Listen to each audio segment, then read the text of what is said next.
দেখে নিই আমরা কলা পাতায় ডিম ভাপা কিভাবে রান্না করব। প্রথমে আমরা উনুনটি জ্বালিয়ে একটু কড়াই বসে নিয়েছি। তারপরে কড়াইটা একটু গরম হলে তার মধ্যে আমরা 1 চামচ ঘি ঢেলে দেব।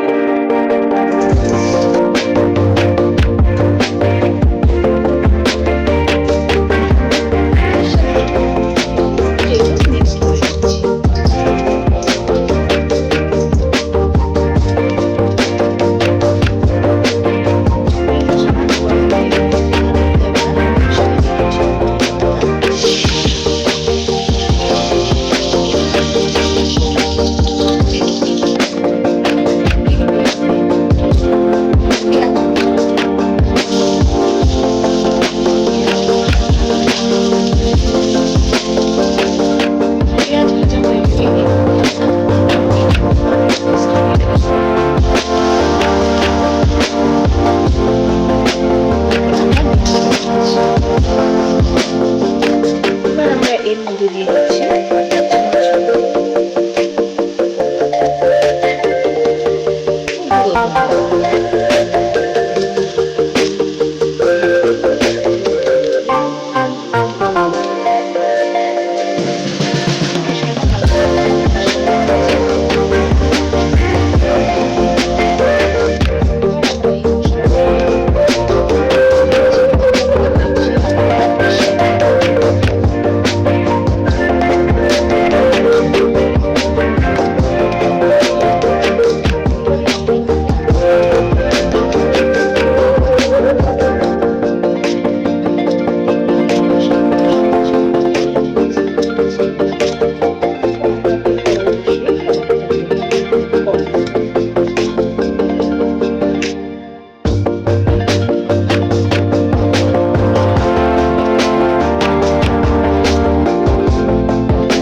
আমাদের সবকিছু এর মধ্যে মিক্স করে দেওয়া হয়ে গেছে। এবার আমরা কলাপাতাটিকে তারপর আমরা এরপর একটা থালা চাপা দিয়ে এটিকে আমরা 15 মিনিটের জন্য হালকা আঁচে ঢেকে রেখে দেবো।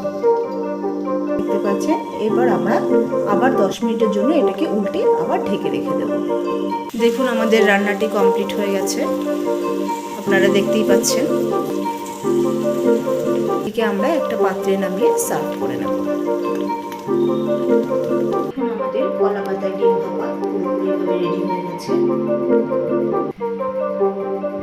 দেখতেই পাচ্ছেন আপনারা। বন্ধুরা, আপনারা তো বিভিন্নভাবে বিভিন্ন ধরনের রান্না করে থাকেন, ডিমও রান্না করে থাকেন, ডিমটা বিভিন্ন প্রসেসেও রান্না করে থাকেন। একবার এই প্রসেসে রান্না করে খেয়ে দেখবেন আপনাদের কেমন লাগে, আর সেটা আপনারা আমাদের কমেন্ট বক্সে জানিয়ে দেবেন। আমাদের এই রান্নাটি যদি আপনাদের ভালো লেগে থাকে তাহলে আপনারা একটা লাইক ও শেয়ার করবেন ও চ্যানেলটিকে সাবস্ক্রাইব করে দেবেন, আর বেল আইকনটিকে আপনারা প্রেস করতে ভুলবেন না। নমস্কার।